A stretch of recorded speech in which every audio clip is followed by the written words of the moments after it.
Boa tarde a todos e todas que estão aí acompanhando esse momento aqui tão especial do lançamento da pesquisa Justiça Juvenil e Socioeducação, mapeamento de experiências socioeducativas no Brasil e no exterior. Eu sou Eunice Fávero, sou professor, assistente social, professora, coordenadora do Núcleo de Estudos e Pesquisa sobre a Criança e o Adolescente. A gente trabalha aí com ênfase no sistema de garantia de direitos, e esse núcleo é vinculado ao programa de pós-graduação em serviço social da PUC São Paulo. É um núcleo que reúne alunos acadêmicos, mas também aberto a profissionais que estão aí no dia a dia do trabalho e que têm interesse em integrar, né, as nossas pesquisas, as nossas reflexões, enfim, o trabalho que a gente realiza, né? Então, queria saudar a todas as pessoas que estão aqui acompanhando pelas redes, saudar a Alice Vetorazzo, Calil Matos, a Isabela Nalho, a Ana Paula Freitas, profissionais, militantes, pesquisadoras, né, que não mediram esforços aí para realizar essa pesquisa, mesmo com todos os atravessamentos aí colocados pelo período da pandemia, que foi quando elas realizaram a pesquisa, né? E queria aqui também fazer um agradecimento especial a todas as pessoas, né, dos serviços que se dispuseram a compartilhar um pouco das experiências vivenciadas com adolescentes e com jovens, mesmo também todos atravessando um período muito conturbado, que depois a Alice vai falar um pouco, né, da pandemia, que foi quando elas realizaram a pesquisa. Saudar também e agradecer a Francisca Pini, nossa companheira de longa data aqui das pesquisas, com crianças e adolescentes, da militância, ao Francisco Celso, à Sueli Bessa, pela disponibilidade, né, de contribuírem com essa pesquisa, de estarem aqui hoje, compartilhando um pouco dos conhecimentos e das experiências aí com medidas socioeducativas. Queria agradecer também a TV PUC, na pessoa da Estela e do Cris, que está aqui nos acompanhando. Vou dizer breves palavras e já passar, né, para as pessoas que são responsáveis pelas falas hoje, né? Eu acho que quando aqui a gente vai falar de medida socioeducativa, nós estamos fazendo isso na perspectiva daquelas medidas que buscam se efetivar alinhadas à proteção integral, né, que é a base doutrinária do Estatuto da Criança e do Adolescente, e que tem como centralidade o entendimento de crianças, adolescentes e jovens como sujeitos de direitos de fato, né? E para não me alongar aqui muito, quero finalizar minha participação nessa abertura com a fala de Bell Hooks, educadora, ativista e pesquisadora negra, que no seu livro Ensinando a Transgredir a Educação como Prática de Liberdade, a fazer uma crítica aí às formas tradicionais de educação, louvando o amor à liberdade e à diversidade, ela nos diz: para lecionar em comunidades diversas, e eu acrescento, né, para trabalharmos com adolescentes, com jovens, em medidas socioeducativas, e não só, né, precisamos mudar não só os nossos paradigmas, mas também o modo como pensamos, como escrevemos, como falamos. A voz engajada não pode ser fixa e absoluta. Deve estar sempre mudando, sempre em diálogo com o mundo fora dela.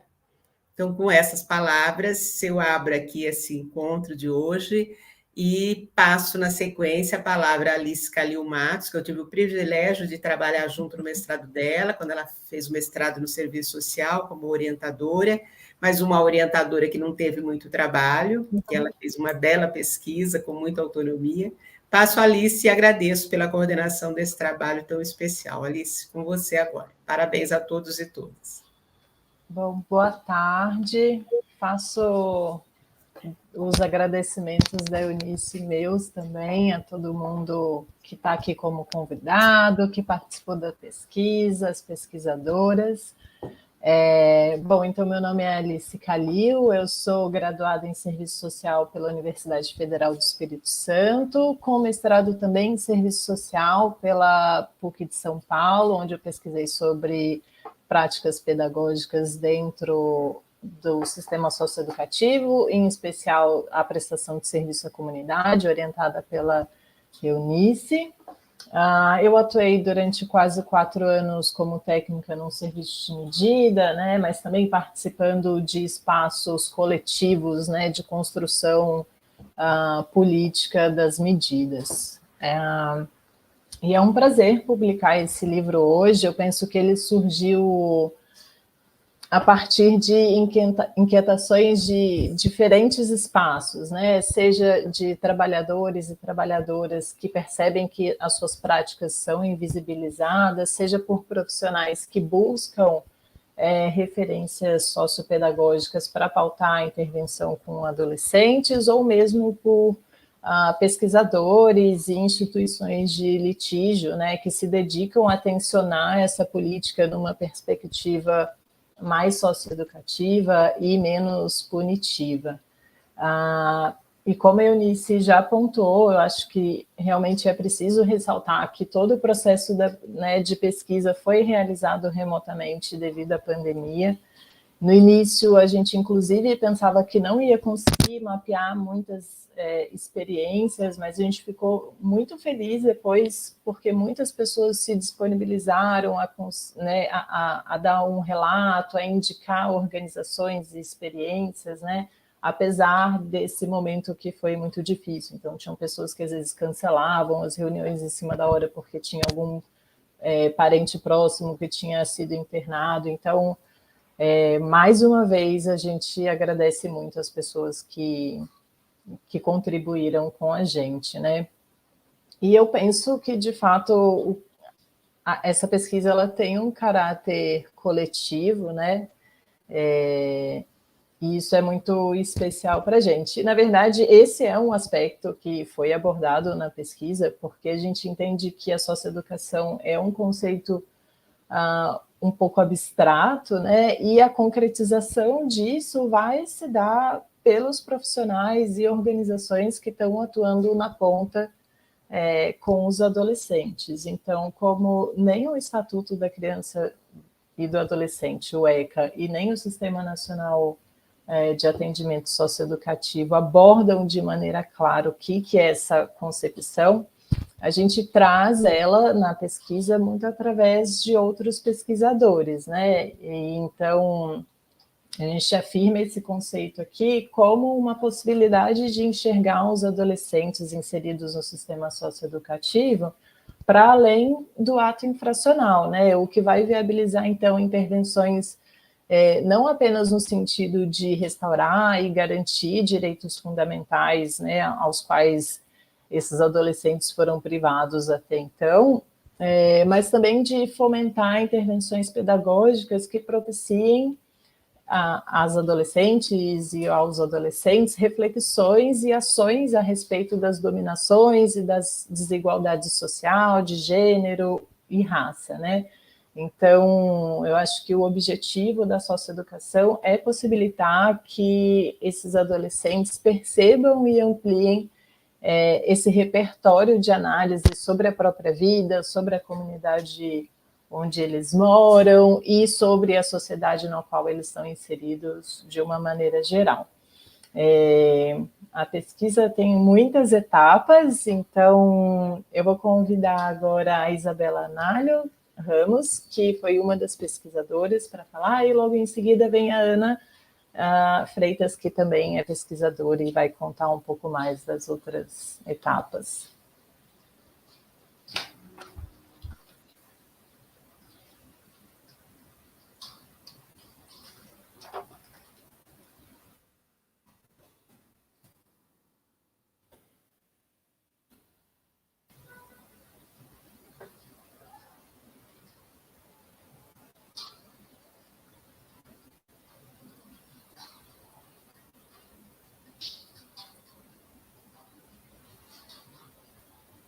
E marcadores sociais da diferença.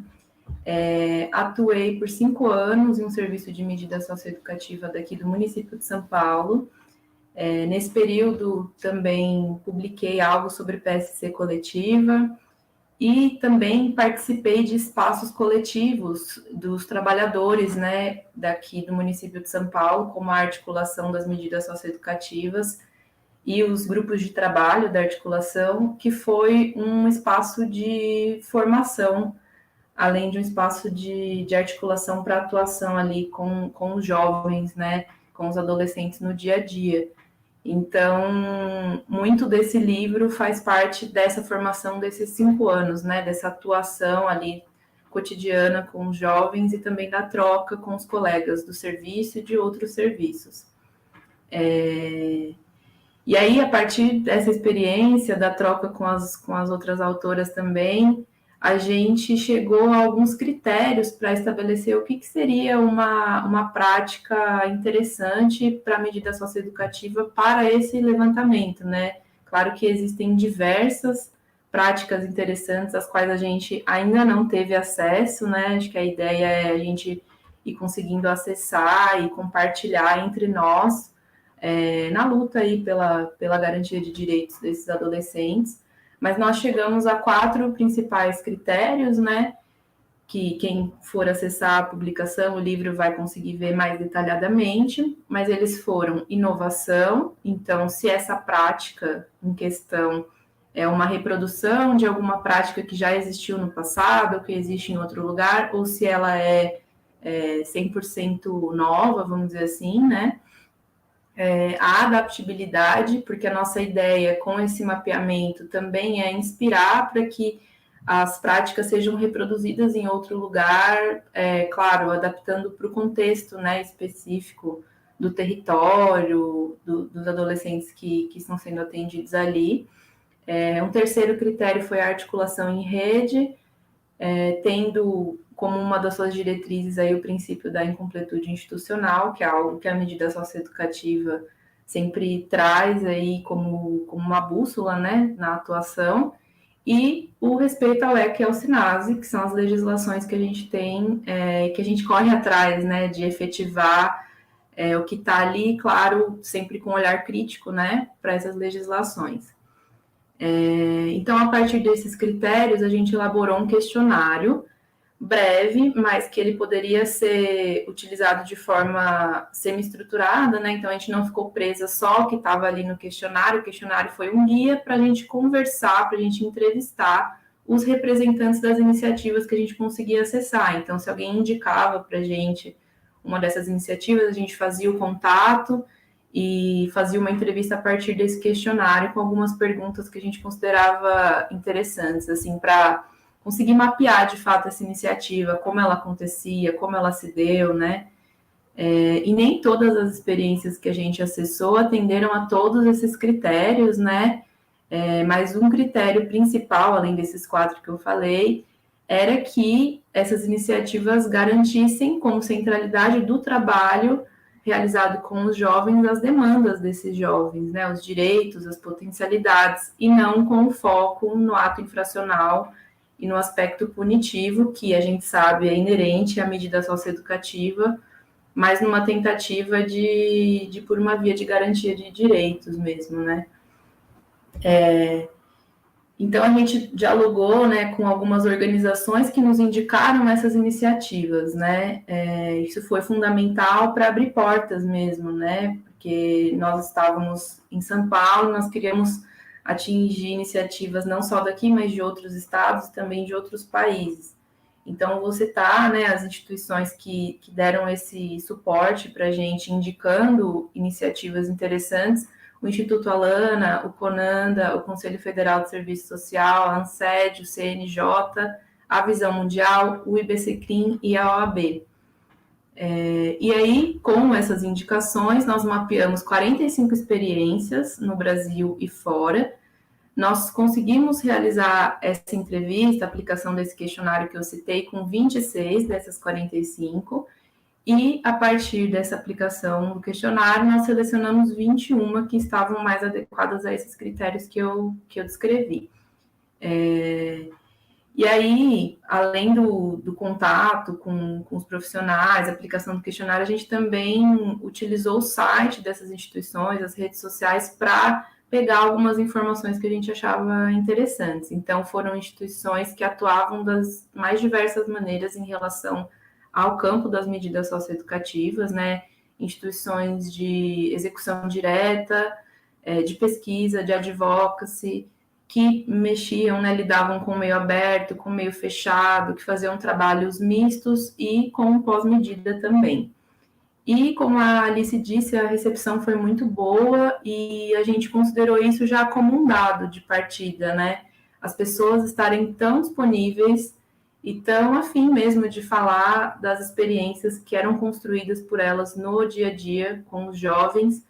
A gente considerou um dado no sentido de que falta espaço mesmo, né, para a gente trocar sobre isso, para a gente compartilhar e para que a gente possa fazer visíveis essas iniciativas, inspirar, né, e conseguir também mais recursos, enfim, várias coisas que faltam, mas aqui jogando luz no que tem, o que teve foi a prontidão mesmo desses profissionais em colaborar com a gente, em falar das experiências. Hoje a gente vai ter aqui 2 desses profissionais, mas aqui presentes assistindo estão outros também. Então, agora, para falar um pouquinho mais sobre como se deu essa pesquisa, eu vou chamar a Ana.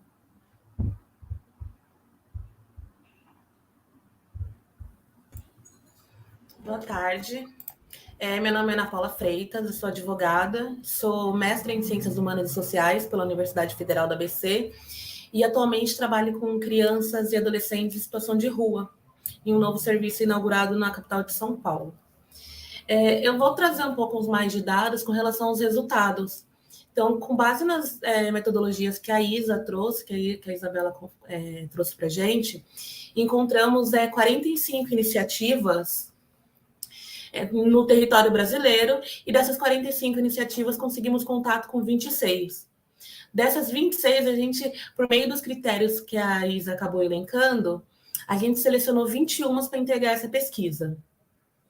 E essas 21 iniciativas de execução de medidas socioeducativas foram separadas, foram divididas em 7 categorias, sendo elas arte e educação, e uma delas está aqui hoje, que vai trazer um pouco da iniciativa, trabalho e profissionalização, gênero e sexualidade, trabalho com famílias, articulação em rede, justiça restaurativa, justiça e acompanhamento de adolescente no pós-cumprimento de medidas socioeducativas. E também separamos uma categoria para elencar algumas iniciativas que acabavam não entrando nas outras categorias que a gente acabou elencando. O contato com iniciativas do exterior, foram firmados 5 contatos. No exterior, a Alice ficou responsável por esses contatos, né? Foram 5, sendo 2 da Espanha, 1 do Uruguai, 1 do Peru e 1 dos Estados Unidos.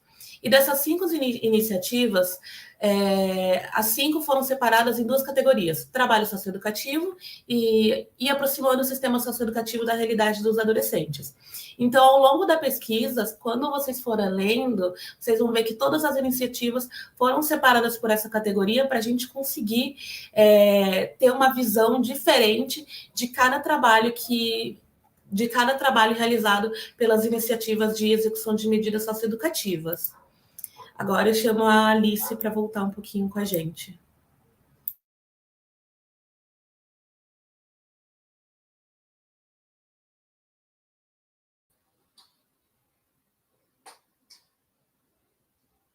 Oi, estou de volta já? Acho que sim, né? Bom, então a gente vai para a parte que interessa, que é escutar um pouco das pessoas, né, dos 3 convidados que fizeram parte da nossa pesquisa, e as experiências deles estão descritas lá. Mas, na verdade, eu vou chamar também a Francisca agora, que fez o prefácio do livro. A Francisca Pini é assistente social, professora do curso de graduação e pós-graduação de serviço social da Unifesp, integrante do grupo de estudo, pesquisa e extensão sobre criança, adolescente e famílias, e representante da Unifesp e da IPF na Comissão Estadual de Educação em Direitos Humanos e da Rede Brasileira de Educação em Direitos Humanos. Então, a gente queria saber um pouco de você, Francisca, como que você vê hoje essa troca e o compartilhamento dessas experiências socioeducativas, né? A gente sabe que é difícil conseguir compilar tudo isso, né, que e mesmo a nossa pesquisa é meio situada num tempo, porque hoje coisas que acontecem amanhã não acontecem mais, e novas coisas estão sempre surgindo. Então, eu queria que você falasse um pouco sobre isso para a gente. Bom, primeiramente, boa tarde a vocês que nos acompanham. Este importante lançamento do livro Justiça Juvenil e Socioeducação, mapeamento de iniciativas socioeducativas no Brasil e no exterior, publicado pelo Núcleo de Estudos e Pesquisa sobre Crianças e Adolescentes, com ênfase no Sistema de Garantia de Direitos, esse núcleo que está inserido no programa de pós-graduação em Serviço Social da Pontifícia Universidade Católica de São Paulo. Agradecer imensamente o convite da Alice Calil, coordenadora da pesquisa, das pesquisadoras Isabela e Ana Paula, e da nossa, né, amada Eunice Fávero, professora da PUC São Paulo, que também coordena o NCA. Eu fiquei muito feliz por ter sido convidada a fazer o prefácio, mas, sobretudo, pela leitura, né, belíssima das experiências que vocês conseguiram sistematizar. Primeiro, porque eu não tive como não trazer à tona, na minha fala de hoje, a minha vivência, né, com essa temática ao longo dos 32 anos do Estatuto da Criança e do Adolescente. Quando a Alice faz a pergunta, né, quais são os espaços de troca e compartilhamento, eu tive que trazer, né, na minha memória histórica, a década de 1990, quando a gente começa no Brasil a pensar esses processos por meio dos fóruns de defesa dos direitos da criança e adolescente, em nível municipal, em nível estadual e nacional, e por meio dos conselhos dos direitos da criança e do adolescente, também nas 3 instâncias. Por que eu digo isso? Porque tanto o fórum como os conselhos são os primeiros espaços que vão trazer as experiências de medidas socioeducativas para o debate. Por quê? Justamente pela questão que a pesquisa de vocês apontaram, né? Pelas questões que vocês trouxeram aqui na sistematização. Questões que inquietavam, que já inquietavam na década de 90 e continuam inquietando aqui no século 21, 2022. E aí, que questões são essas que inquietavam lá atrás e que também continuam inquietando? Antes de falar, né, de 2 questões que continuam presentes, né, 32 anos depois, eu quero dizer que esses espaços, tanto o fórum quanto o conselho, eles traziam experiências, né, antes desse reordenamento que foi feito a partir do Estatuto da Criança e do Adolescente. Nós tínhamos, e ainda temos em alguns estados da federação, o Centro de Defesa dos Direitos da Criança executando medidas socioeducativas. E esse centro, muito na execução das medidas em meio aberto. Mas também nós tínhamos o debate dessa relação do meio aberto com o meio fechado. Porque nós tínhamos na direção que o ECA nos aponta, que a medida tem um processo de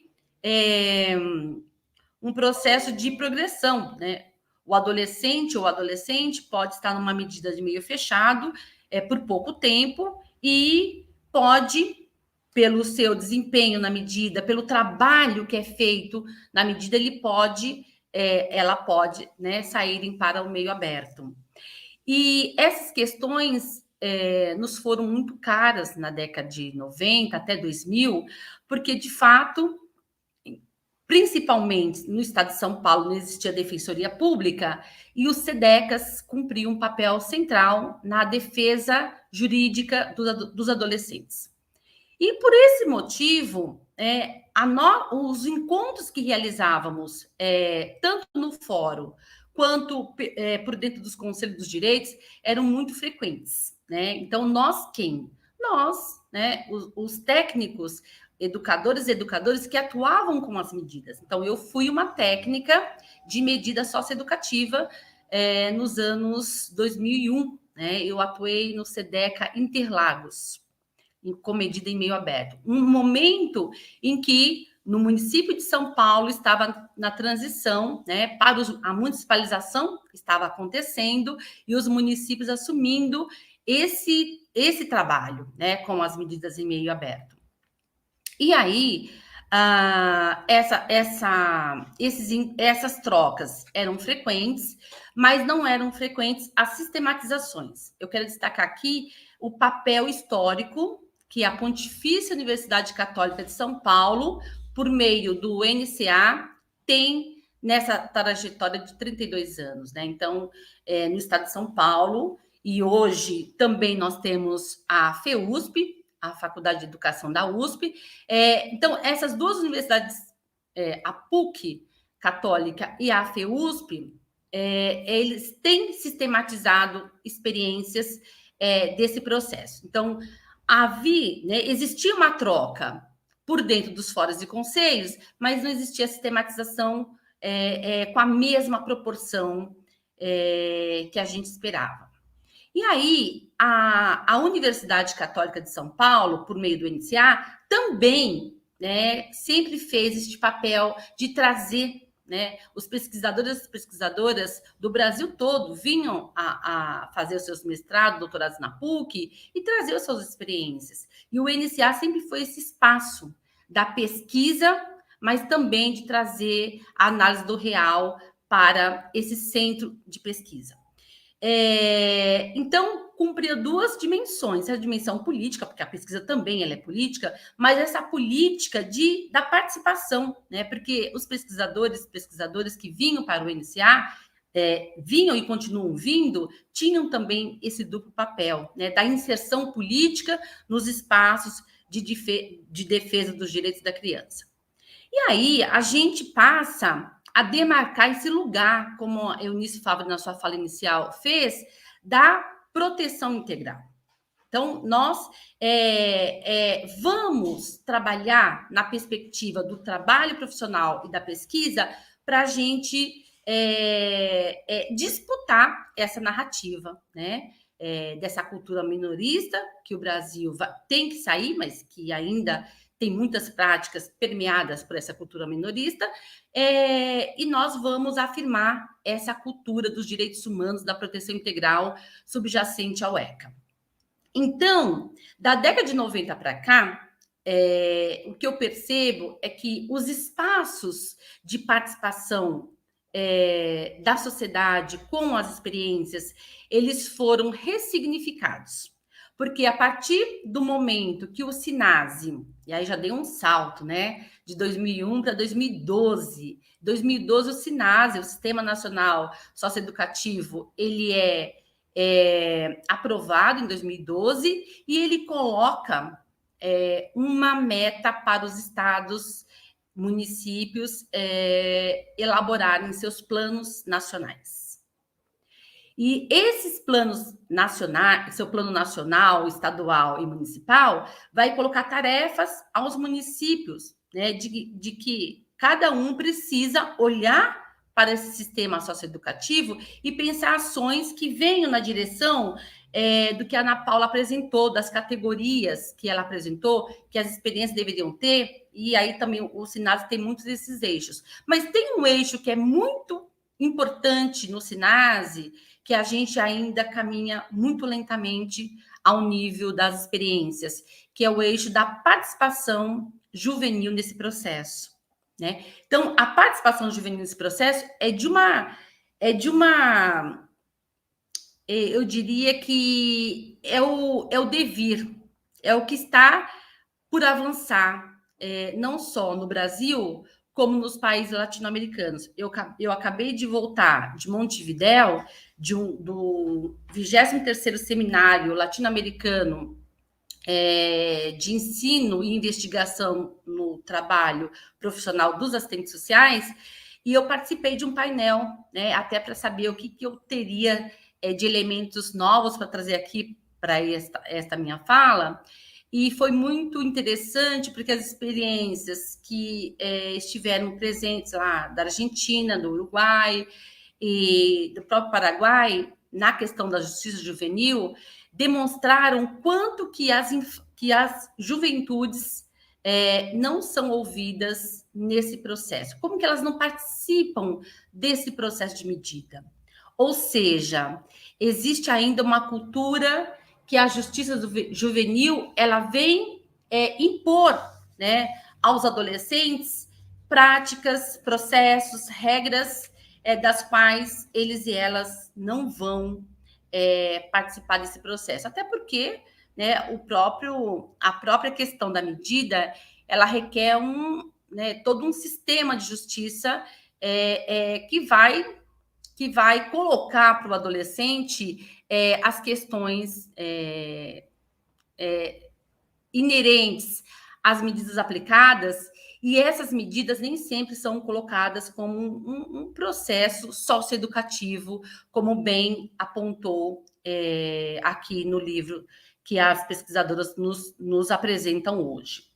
E aí pensar um adolescente distante da violência, porque também, da década de 90 para cá, houve um colamento, né, de juventude ligado à violência. Muito importante a gente retomar uma leitura que eu também retomei, Violentamente Pacíficos, Desconstruindo a Associação Juventude e Violência, da Maria de Lourdes Trace e do Paulo Arthur Malvasi. Esse livro também é resultado de uma reflexão, né? A Lurdinha Trace, da psicologia social, ela vem nos apresentando reflexões que desconstroem essa relação violência colada com juventude. Então, juventude, nesse sentido que as pesquisadoras nos trazem, juventude que é insurgente, juventude que constrói, juventude que está em crise, né, pelo próprio processo de desenvolvimento, mas não juventude que é violenta. Pelo contrário, juventude que é violentada. Juventude que é violentada pelo Estado, por um sistema de justiça que ainda não consegue olhar para a juventude como juventude, simplesmente, não como um ato infracional. Então, ter espaços como estes que hoje, né, a Pontifícia Universidade Católica, por meio do NCA, vem promovendo, eu avalio que tem havido uma redução dos espaços. Até porque, em 2016, houve um golpe, né, político no Brasil, todos nós sabemos. De 2016 para cá, nós ficamos resistindo, né? E aí, os conselhos que deveriam, né, chamar as experiências em nível municipal, o Estado que deveriam chamar os municípios para trocar essas experiências, todo mundo ficou meio sem direção, porque a instância nacional ela ficou totalmente fragilizada e golpeada, né, por uma posição obscurantista de um governo que ficou aí nesses últimos 4 anos. Então, esses espaços foram diminuídos de troca de experiências, né? Os conselhos se fragilizaram, mas eu percebi que houve resistência, fragilizou, mas ninguém foi aniquilado. Pelo contrário, nós estamos aqui dizendo, olha, tem 21 experiências que trazem questões muito candentes para nós refletirmos e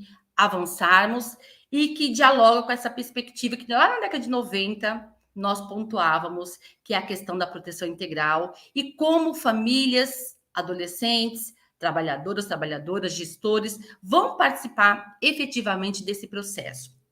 E aí eu entendi que era importante também trazer o que a própria pesquisa nos aponta como possibilidades de pensarmos esse processo. E nessa questão de possibilidades desse processo, eu mapeei aqui 4 questões, né? Eu mapeei, porque a gente pensa assim, a troca de experiência, sempre dialogando com as pessoas. Mas existem vários modos de você pensar como que a gente pode construir esse processo. E aí vocês colocam nas considerações finais a importância dos órgãos governamentais, né, e responsáveis trazer levantamento anual do sistema socioeducativo, até para nós termos também condições, quando estivermos no município A, B e C, termos dados nacionais para fazermos comparações. Vocês trouxeram também a importância da sistematização dos dados, tanto das medidas de meio aberto quanto fechado, né? Com os respectivos perfis da população atendida, porque nós sabemos que nós estamos numa luta de classe, né? E tem um perfil aí que é altamente aviltado nesse processo que se intitula ato infracional. Então, nós temos que trabalhar com essa perspectiva que tem, sim, uma particularidade, né, de perfil, de adolescentes que são violados seus direitos e como que a gente pode contribuir a partir dos dados que devem ser sistematizados e colocados à disposição de nós para que nós possamos dar visibilidade à população desses dados. Vocês trouxeram também o quanto que os fluxos em termos de cooperação e a dinâmica intersetorial ainda continua alguns frágeis, alguns com mais êxitos. E eu dizia na minha fala inicial o quanto que a questão da rede, que aparecia na década de 90, ela continua presente agora, em 2022, apontando o quanto é difícil tecer esse trabalho em rede, né? O quanto é difícil nós reunirmos o sistema de garantia de direitos e nos vermos em nossos papéis, né? Como que nós estamos, de fato, assegurando a proteção integral de adolescentes que cometeram o ato infracional. Ainda sobre o trabalho das pesquisadoras, elas apontam, né, a grande dificuldade que é a articulação entre as políticas públicas. Né? Então, de fato, a gente não consegue perceber o quanto que as políticas públicas, de forma transversal, precisam trabalhar em prol dessa garantia dos direitos dos adolescentes, das adolescentes que estão em medida socioeducativa. E aí, eu gosto sempre de lembrar, né, os bons aprendizados que eu tive nesse processo, com a professora Aldaísa, com a professora Dilceia Bonetti, aqui da PUC São Paulo, com a Eunice Favre, com vários amigos do direito, como o Jairo Fonseca, que foi, na década de 90, presidente da Comissão de Direitos Humanos da OAB, e ele dizia o seguinte, olha, o quanto é difícil, nesse processo de defesa, olhar para o adolescente, não para o ato do adolescente. Né? O quanto que é difícil, ainda por conta do estigma que se tem, né, do perfil, né, do crime, ainda se associa muito, né? Então, quando eu dizia juventude e violência, e aí essa juventude, quem é essa juventude que se associa à violência? É qualquer juventude? Não. É uma juventude racializada. E quem racializou essa juventude? Então, o Jairo nos instigava a refletir questões como essas. E quando chega a Defensoria Pública, e aí falando do Estado de São Paulo, só em 2006, a gente pensava o seguinte, nossa, nós vamos ter muitas contribuições com a Defensoria Pública nesse processo de pensarmos esse trabalho técnico, social, né? E como o movimento social continuando, defensoria vem para somar esforços, porque a gente entende que a defensoria no sistema de justiça, ela tem um papel diferenciado nesse processo. E aí eu pensava, né? Agora a gente vai ter um novo processo de socializar, de trocar, de compartilhar experiências, porque nós temos um órgão que não é somente da política pública para somar esforços nessa direção. Ainda eu percebo que a gente não conseguiu conquistar esse espaço. Eu acho que a Defensoria tem um papel central, importantíssimo. Nós temos que ocupar mais esses espaços para que nós possamos ter a escola da Defensoria Pública como espaço de socialização. A gente teria que pensar, pelo menos anual, aqui no estado de São Paulo, né? Eu estou falando do estado de São Paulo porque é o estado que mais tem colocado no banco dos réus as juventudes, né? As juventudes. E eu falo isso por conta dos inúmeros projetos de redução da maioridade penal. Então, eu tenho que encerrar minha fala porque nós vencemos até aqui todos esses projetos que são ultraconservadores em relação à juventude brasileira. Mas eu creio que todas as vezes que a gente se convoca a esse encontro, né, de troca, de compartilhar reflexões, experiências, sistematizações, a gente sai muito esperançoso e a gente sai muito com inquietudes, né? Esse processo nos convoca a sair dessa zona de conforto.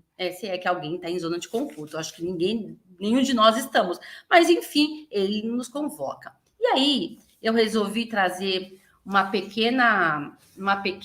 pequeno trecho do ativista peruano José Carlos Mariátegui, que fala o seguinte: fazer política. Fazer política é passar do sonho às coisas, do abstrato ao concreto. A política é o trabalho efetivo do pensamento social. A política é a trama da história. A política é a vida e a vida é o presente. Nesse quadro, instinto de conservação, o estertor agonizante do passado se chama reação. Já a gestação dolorosa, o parto sangrento do presente, se chama revolução. Na minha avaliação, este trabalho, que se torna um livro a partir de hoje, é uma revolução. E que essa revolução possa se espraiar, né, por todas as experiências que não estão sistematizadas, mas que possa vir a ser sistematizadas e que a gente possa, quem sabe, no futuro próximo, ter outras questões a serem compartilhadas aqui nesta Casa do Saber, que é a Pontifícia Universidade Católica, e fica aqui na agenda, eu coloco na minha agenda essa pauta, e que a criança, né, e o adolescente possam trazer também a sua perspectiva em relação à socioeducação. Digo isso porque eu participei de 2 conferências municipais dos direitos da criança e do adolescente, uma em Santos, no município de Santos, e uma no município de São Paulo, e nas 2, especialmente de São Paulo, estiveram presentes adolescentes do sistema socioeducativo. E, diferentemente dos outros adolescentes que não estavam em sistema socioeducativo, eles ficaram bem silenciados, né? Porque essa cultura da palavra ainda é uma questão que nós temos que superar no sistema. Então, muito obrigada pelo convite, obrigada, PUC São Paulo, obrigada, Alice, pelo convite, e me coloco à disposição para a reflexão com vocês.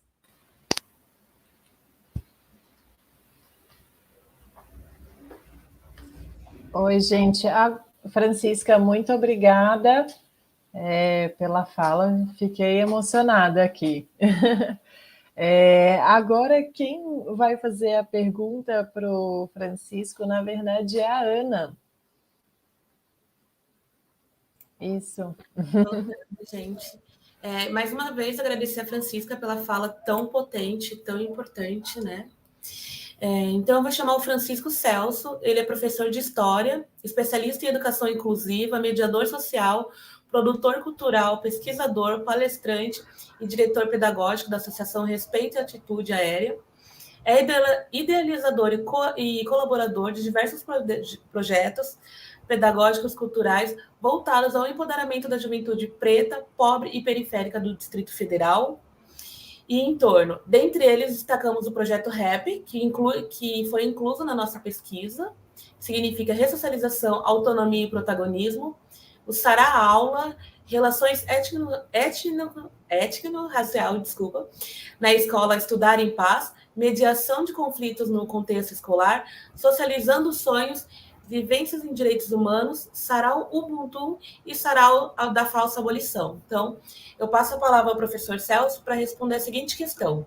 Como você, professor Celso, pensa que o projeto impacta na vida dos meninos dentro e fora da unidade de internação? Então, primeiramente, boa tarde a todos e todas que estão assistindo. Queria parabenizar a todas as pesquisadoras envolvidas nesse livro, né? Eunice, Ana Paula, Alice, Isabela e a nossa colega que me antecedeu, a Francisca, me botou na roubada, né? Que ela fala tão bem que eu fiquei agora sob pressão aqui. E a Sueli, que vai me suceder depois, né? E também agradecer a galera que está nos bastidores aí desse evento, né? De lançamento do livro, o Cristiano, o Roberto e demais que estejam envolvidos aí, né? Nos bastidores aqui dessa transmissão, certo? Agradecer a TV PUC também pela transmissão. Então, Ana Paula, para a gente falar dos impactos do projeto, a gente precisa falar um pouco do que é o projeto, primeiramente, né? Então, como você disse, o nome do projeto é Projeto RAP, Ressocialização, Autonomia e Protagonismo, em alusão ao gênero musical rap mesmo, né? A sigla RAP é uma sigla em inglês, né? Que significa Rhythm and Poetry, ritmo e poesia. E a gente ressignificou essa sigla, o RAP, trazendo para a realidade do sistema socioeducativo como sendo ressocialização, autonomia e protagonismo.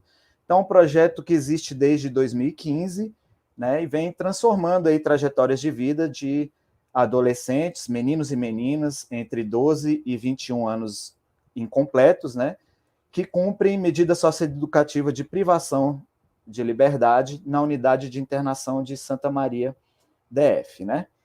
Como que surgiu o projeto? Eu costumo dizer que não fui eu que escolhi o rap como ferramenta pedagógica, mas foram os próprios socioeducandos, né? Eu talvez tenha sido o camarada ali que teve a sensibilidade, como diz o Paulo Freire ali, de perceber que eles não são copos vazios. Eles carregam letramentos com eles e com elas que muitas vezes nós, educadores, não carregamos. E eles carregavam essa potência do rap, carregam essa potência do rap com ele, essa potência do movimento hip hop com eles, né?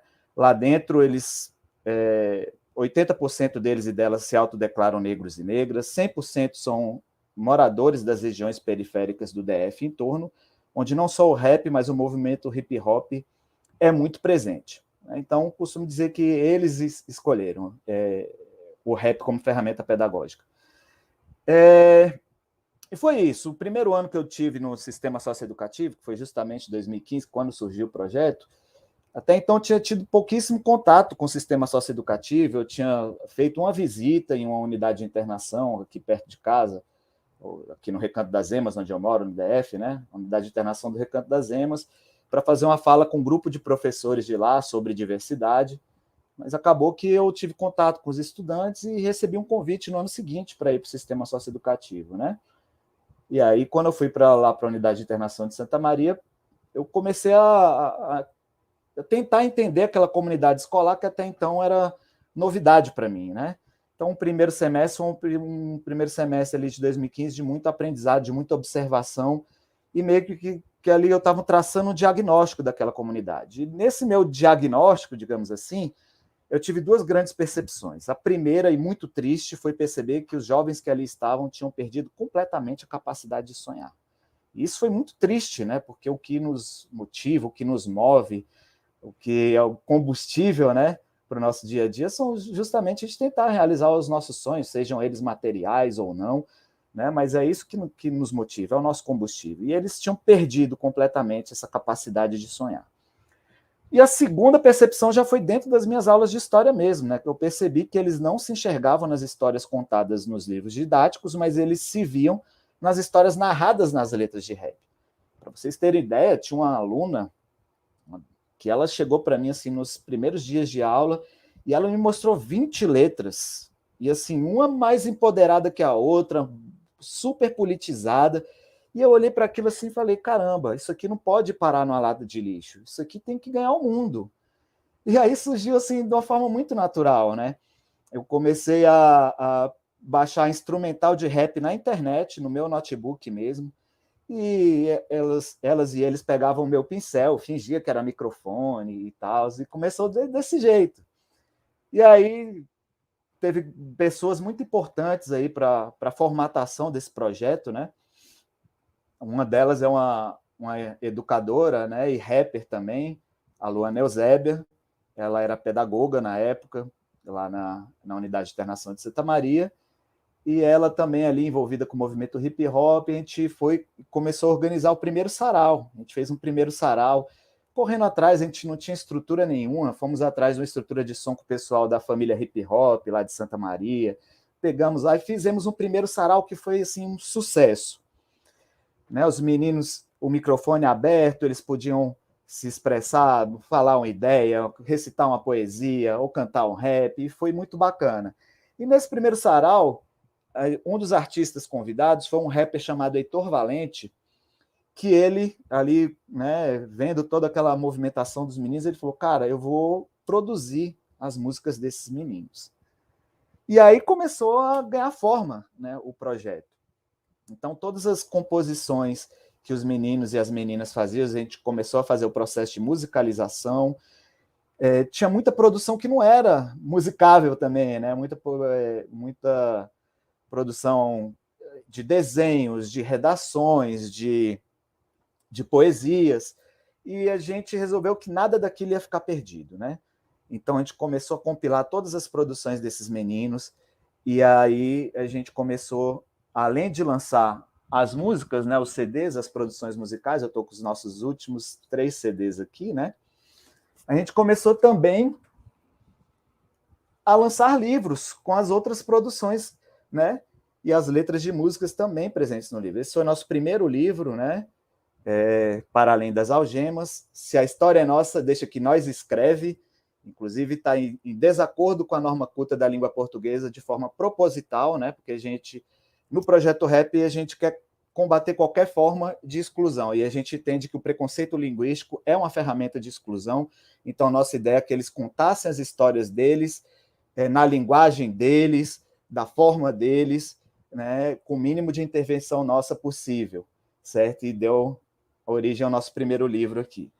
E depois a gente já lançou mais 2 livros, o Socializando Sonhos. Então, para vocês verem, a princípio eles tinham perdido a capacidade de sonhar, agora já estão socializando os sonhos deles. E o Socializando Sonhos, volume 2, esse é o nosso último livro.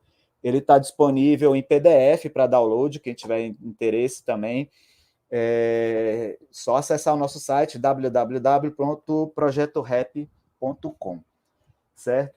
Então, hoje, o projeto ele está formatado da seguinte forma. Eu tenho que também, antes de falar da formatação do projeto, explanar um pouco da minha metodologia, né? Que eu acabei tendo que desenvolver uma metodologia a partir dessa provocação dos meninos, né? Que mostraram que a linguagem ali que eles se identificam é a linguagem poética do rap.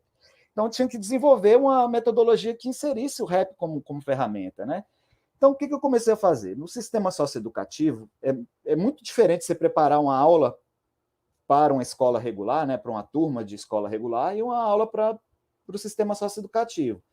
Porque no sistema socioeducativo é tudo muito rotativo, né? Então, você entra numa turma hoje, entra nessa mesma turma na semana seguinte, já não é mais a mesma turma, porque já teve menino que foi liberado porque terminou de cumprir a sentença, tem menino que está chegando para começar a cumprir a sentença, tem menino que foi transferido de turno por conta ou de turma por conta de problema de convivência, foi transferido de modo, enfim. Então, você tem que preparar a sua aula de forma que você consiga atravessar aquele menino, atravessar a mente dele, atravessar o coração dele naquele momento, porque você não sabe se no próximo encontro ele vai estar, certo? E qual foi a minha estratégia, então? Aqui em Brasília, nosso currículo em movimento da educação básica, ele tem 3 eixos transversais, que são direitos humanos, diversidade e sustentabilidade. Então, eu comecei a trabalhar por temas. Cada aula ela tem um tema, e sempre relacionado a algum desses eixos transversais. direitos humanos, diversidade e sustentabilidade. Então, o que eu faço? Eu pego um rap que aborde algum tema dentro desses eixos e coloco como pretexto. Né? Pode ser um videoclipe ou só a música mesmo, a gente debate os trechos da música e a gente vai inserindo os conteúdos a partir daí. E depois eu deixo eles muito à vontade para manifestar as aprendizagens na linguagem que eles se sentirem mais à vontade. Como eu disse, a grande maioria se expressa por meio de letra de rap, mas tem uns que preferem desenho, tem outros que preferem redação, e tem outros que preferem poesia, por exemplo. Né? Mas aí é o seguinte, só para vocês conseguirem visualizar o que eu estou falando. Por exemplo, vamos pegar dentro do eixo diversidade. Dentro do eixo diversidade, eu posso pegar vários recortes. Posso pegar o recorte posso pegar o recorte de raça e por aí vai. Então, vamos pegar, por exemplo, o recorte de raças. Para falar sobre a questão racial no Brasil, eu posso usar como pretexto, por exemplo, o Negro Drama dos Racionais MCs. Posso usar a Carta Mãe África do GOG, né, como pretexto. Se eu for falar sobre, sei lá, violência contra as mulheres, feminicídio, posso pegar, por exemplo, a Rosas, do Atitude Feminina, que é um grupo de rap aqui de Brasília. Né? Se eu for falar sobre prevenção aos comportamentos autodestrutivos, que acontece muito no sistema socioeducativo, né? Ideação suicida, tentativa de suicídio, automutilação, enfim, eu posso usar o Amarelo do Emicida, por exemplo, como pretexto. Né? Então, só para vocês entenderem a metodologia que eu desenvolvi. Certo? E aí, cara, o projeto hoje, ele conta com um sarau que é mensal, né? A gente tem também um cine-debate chamado Raciocine, que também tem a frequência mensal, uma roda de conversa chamada Abre a Roda, que a ideia é justamente, né, nesse sentido de estar sempre ampliando, sempre chegando mais pessoas para somar no debate, e a gente tem a preocupação sempre de debater demandas deles, que partam deles, e não que a gente chegue com algo pronto, sabe? Então, até os convidados que a gente traz para a roda de conversa são pessoas que têm vivência de periferia, que eles se identificam com esse convidado.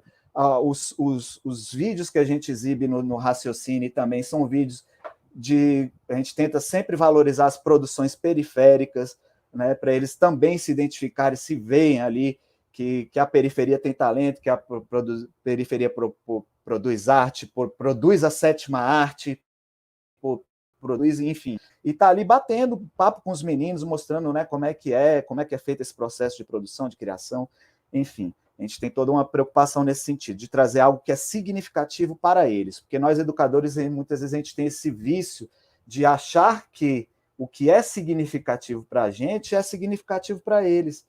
E, na grande maioria das vezes, não é.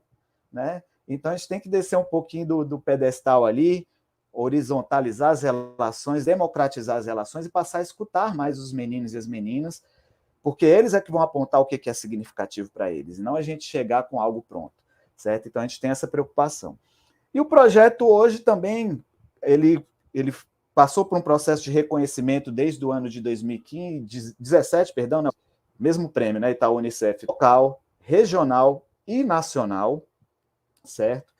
Em 2019, a gente produziu um videoclipe, né? Os meninos, foi totalmente protagonizado por eles, inclusive, a gente vai exibir esse videoclipe aqui no final da minha fala, o 18 Razões pela Não Redução da Maioridade Penal, que ele foi exibido no 52º Festival de Brasília do Cinema Brasileiro, e sem falsa modéstia foi o mais aplaudido, certo? Em 2020, a gente recebeu o prêmio de Práticas Inovadoras da Educação Pública do Distrito Federal. Né? Eu fui indicado entre os 50 melhores professores do mundo pelo Global Teacher Prize, que é considerado o Nobel da Educação, certo? Ano passado, a gente ganhou um prêmio BSB 2060, o prêmio Cultura Brasília 60 também, e ganhamos um edital também do Jovem de Expressão, com a canção chamada Fora do Eixo, que a premiação foi justamente a produção do videoclipe. Né? Então, a gente lançou um outro videoclipe chamado Fora do Eixo, a partir dessa premiação. Então, o projeto ele vem passando por esse processo de reconhecimento desde 2015 e recebendo aportes financeiros por meio dessas premiações. E esses aportes financeiros nos permitiram a gente também ampliar nossas ações. Né?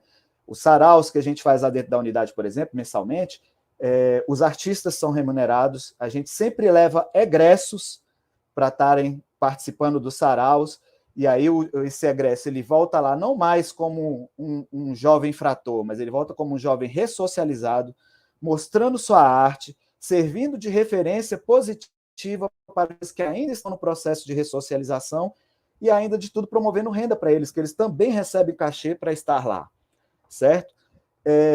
E aí, a gente hoje, com esses aportes, a gente está conseguindo trabalhar num tripé. Qual seria esse tripé? A primeira parte do tripé é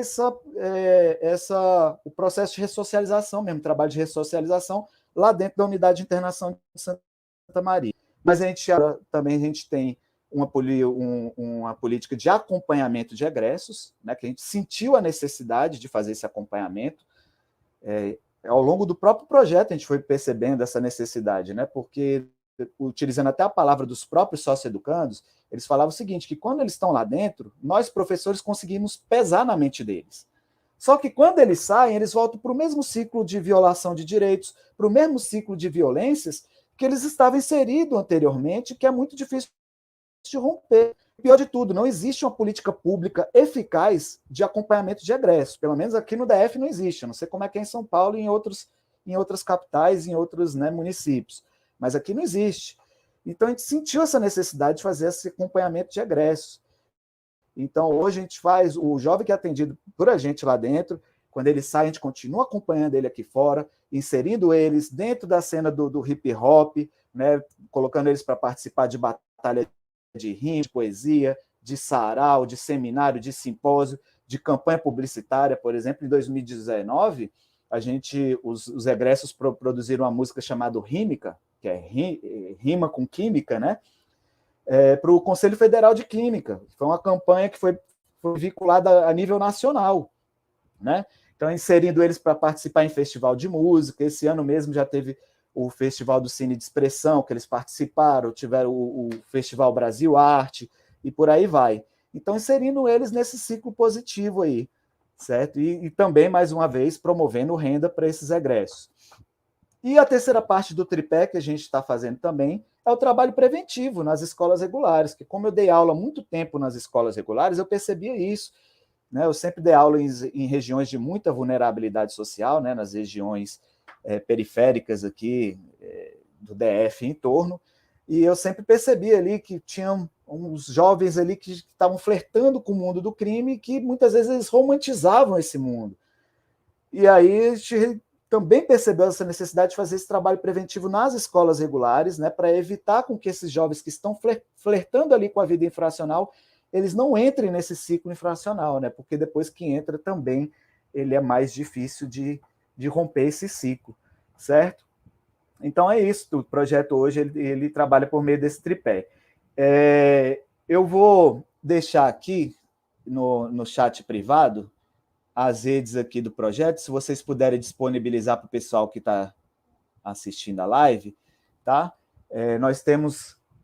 perdão, gente, eu botei errado aqui, daqui a pouco eu coloco aí as redes, tá? Mas a gente tem site, no nosso site, né, www.projetorep.com, quem quiser conhecer um pouco mais da nossa iniciativa, né? Tem as nossas redes, @projetorepdf, tem página no Instagram, Twitter, Facebook, e tem o nosso canal no YouTube, que vocês vão poder ver produções fílmicas, tem curta-metragem, tem documentário, tem videoclipes dos meninos, enfim, tem lyric vídeos, tem uma série de materiais interessantes, né, que podem ser utilizados como ferramenta pedagógica também, certo? E só acessar o nosso canal, Projeto Rap DF no YouTube, beleza? E para finalizar, então, vou procurar aqui rapidinho as redes do projeto e botar ali. Mas eu queria finalizar a minha fala chamando um videoclipe, que é um videoclipe, né? A gente tem vários videoclipes lançados, mas esse eu tenho um carinho muito especial por ele, sabe? Porque ele foi fruto de uma oficina que eu fiz com os meninos e com as meninas, né? Sobre a redução da maioridade penal, na verdade, sobre a não redução da maioridade penal. E no final dessa oficina, eles quiseram fazer uma letra, e a gente resolveu fazer uma composição coletiva, A gente fez uma composição coletiva baseada em tudo aquilo que a gente havia, né, debatido com eles e com elas, certo? E aí, nisso, primeiramente virou uma canção, né? O que foi produzida pelo rapper Sandrox, que era arte educador do projeto Rap, mas infelizmente ele nos deixou no ano passado, vítima da Covid-19, né? E vítima desse governo genocida que aí está, porque já existia a vacina, né? Mas não tinha chegado aqui por conta do descaso desse governo, né? Então o Sandrox ele fez a produção musical e depois a gente fez o processo de gravação desse videoclipe. Foi muito legal que todas as etapas foram protagonizadas pelos adolescentes, desde a montagem do roteiro até a captação das imagens. A gente estava ali só como mediadores mesmo, né? Mostrando como é que manuseia uma máquina, como é que mexe num programa de edição e etc. Mas todas as etapas, desde montagem do roteiro, captação de imagens e edição, foi todo protagonizado pelos meninos e meninas.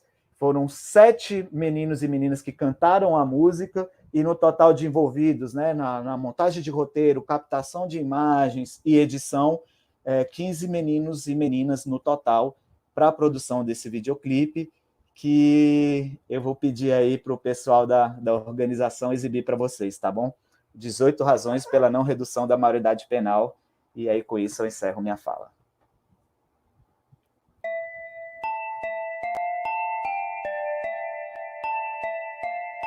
Educação de qualidade mínima é igual a presídio de segurança máxima.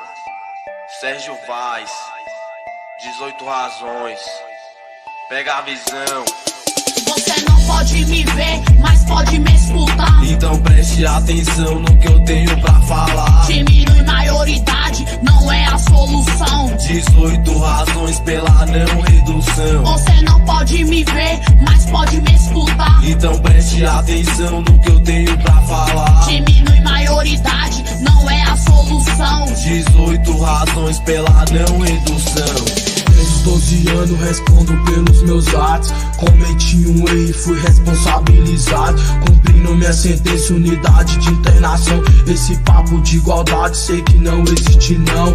O ECA com medida socioeducativa. Unidade de internação te oferece vida bandida. O ambiente deveria ser de reeducação, mas a estrutura que eu vejo mais parece uma prisão. Querem mudar as leis, mas não cumpre as que existem. Vamos cobrar do Estado e de todos que se omitem. Diminui maioridade, não reduz a violência. O que vai acontecer é triplicar a residência. O sistema prisional já é superlotado. Somos o terceiro país com mais encarcerados. São mais de 500 mil na escola do crime, que não recupera ninguém, só maltrata e oprime. Eu vejo muito passando no balanço geral, que tem menor apreendido no centro da capital. Menos de 1% estão na vida bandida, contrariando o que diz programa sensacionalista. Não podemos fazer a exceção virar regra. Pra dar ibope pro Datena e pro DF além. Tratar o efeito e não a causa é uma contradição. Mais direito, menos grades, essa é a solução.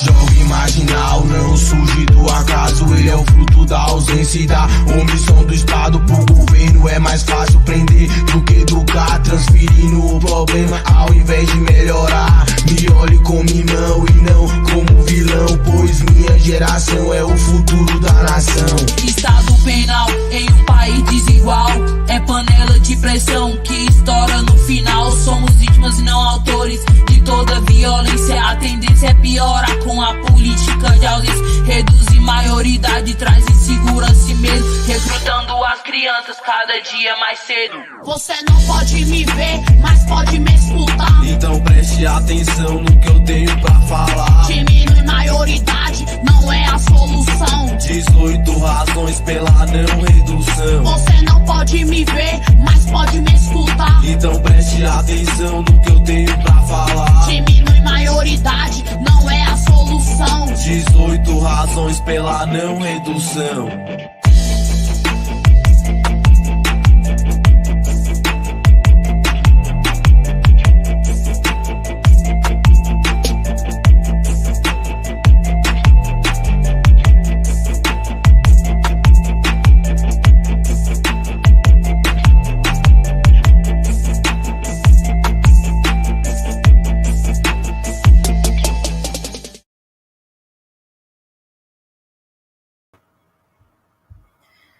Nossa, muito, muito legal ver as coisas que algumas de nós só tínhamos lido, né, na pesquisa, ver ganhando forma aí na fala do Francisco. Quero agradecer muito por você ter compartilhado com a gente a experiência do Projeto REP. Com certeza uma inspiração, já é e continuará sendo uma inspiração para o campo das medidas socioeducativas aí. Quero falar para o pessoal que está assistindo a gente, quem tiver, a gente viu já alguns comentários parabenizando, a gente agradece muito. Quem tiver dúvidas, quiser mandar no chat, ao final das falas a gente vai abrir um espaço para resposta, para diálogo, então fiquem à vontade para mandar dúvidas tanto para os convidados, quanto dúvidas relacionadas ao livro, às iniciativas, estamos abertos e abertas para responder. Agora a gente vai chamar a nossa última convidada e representante de uma das iniciativas mapeadas, que é a Sueli Bessa. A Sueli é advogada, palestrante, mestre em Direito pela Universidade Católica de Brasília, membro do Ministério Público do Trabalho, aposentada, entre outras muitas coisas, né, se ela quiser trazer na fala dela. E ela é autora do livro nomeado A Atuação Resolutiva do Ministério Público do Trabalho e a Promoção no Direito Fundamental à Profissionalização dos Adolescentes em Liberdade Assistida. Para introduzir a fala da Sueli, eu vou colocar uma questão para ela, né? Não é muito comum a gente ver o Ministério Público do Trabalho atuando no sistema socioeducativo. Sendo assim, como você avalia a intervenção dessa instituição no campo das medidas socioeducativas? E, se você puder, relata para a gente um caso do Ministério Público do Trabalho do Espírito Santo que impactou a vida dos adolescentes em cumprimento de medida. Gente, é com muita alegria que eu recebi esse convite e estou aqui emocionada por vivenciar esse momento em que Francisco apresenta esse projeto tão lindo, pela fala de todos e todas. Eu vou inicialmente me descrever para aqueles para dar um pouco de acessibilidade àqueles que não estão assistindo. Eu sou Sueli Bessa, sou uma mulher de 61 anos, grisalha, uso um óculos com armação azul, estou usando um vestido que tem cores branco, azul, verde, e preto estampado. Bom, enfim, muita gente, Isabela, pensa isso. O que o Ministério Público do Trabalho tem a ver com essa questão dos socioeducandos? Aí eu vou falar para você, pode não ser muito divulgado, mas é comum a atuação. Pelo seguinte, a Convenção 182 da Organização Internacional do Trabalho, totalmente ratificada pelo Brasil, ela trata das piores formas de trabalho infanto-juvenil. E o envolvimento do adolescente com os ilícitos que estão em conflito com a lei estaria dentro dessa questão de atuação.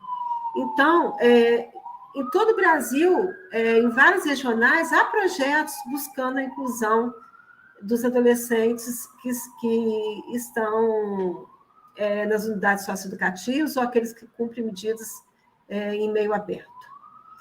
Enfim.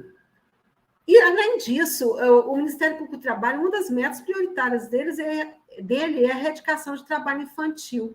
Então, você vê que tem tudo a ver, porque quando se pensa nos conflitos com a lei e adolescentes, se pensa logo na questão criminal, penal, do promotoria de justiça, mas não. A gente tem a nossa parcela de atuação. Voltando à sua pergunta, eu teria que falar um pouquinho do projeto primeiro. Como que nasce esse projeto aqui no Espírito Santo? Nasceu no meu gabinete. Eu sempre tive uma preocupação muito grande com essa questão, além de ser uma meta da instituição, eu sou pedagoga, a minha formação originária é pedagogia, então, unindo isso ao direito, sempre me incomodou muito, porque os socioeducandos sempre são aqueles que vão ficando sempre para trás em quaisquer iniciativas. E eu fui fazer o mestrado e eu resolvi mapear no Espírito Santo o que teria de iniciativa para promover a profissionalização desses adolescentes aqui. E, pasme, eu fiquei, assim, admirada que não existia quase nada. E aí eu falei assim, bom, eu vou unir o útil ao agradável, eu vou fazer uma pesquisa que envolve o meu trabalho e, ao mesmo tempo, buscar algumas respostas, tentar buscar um caminho, né? Que a gente sabe que é uma questão de alta complexidade e que a gente precisa pensar. E como a Francisca disse, não tem como pensar nesse assunto ou em outras questões envolvendo a infância e a adolescência sem ser em rede, porque essa é a premissa, né? Então, assim começou o projeto. Eu denominei esse projeto Projeto Além da Medida, a profissionalização como um dos caminhos para a construção de uma trajetória distinta da institucional/prisional. E aí, assim comecei. Eu comecei buscando os dados aqui, é óbvio que no município, são 78 municípios no estado do Espírito Santo, e aí eu falei assim, bom, tem que começar por algum. Aí eu busquei informações de 3 municípios, município de Serra, Vitória e Vila Velha, vi que tinham muitos adolescentes, e aí eu fiz o recorte das medidas em meio aberto. E por que em meio aberto? Eu vi o seguinte, na unidade socioeducativa, de uma forma ou de outra, ali está presente o Estado que deveria proteger esse adolescente, esse jovem nessa unidade, né? E fazer valer o direito à profissionalização, que está previsto claramente no artigo 227 da Constituição da República e na lei do SINASE. Mas o adolescente que cumpre medida em meio aberto, eu pensei, gente, existe um desafio um pouquinho maior, ou até, vou dizer, distinto, porque tem a questão da segurança dele no ir e vir, né? E assim foi. Enquanto procuradora ainda, hoje eu sou aposentada, eu me aposentei esse ano, esse projeto foi desenvolvido enquanto eu era procuradora, eu pensei o seguinte, primeira coisa, o Ministério Público do Trabalho, ele tem que ser o protagonista. Protagonista não aquele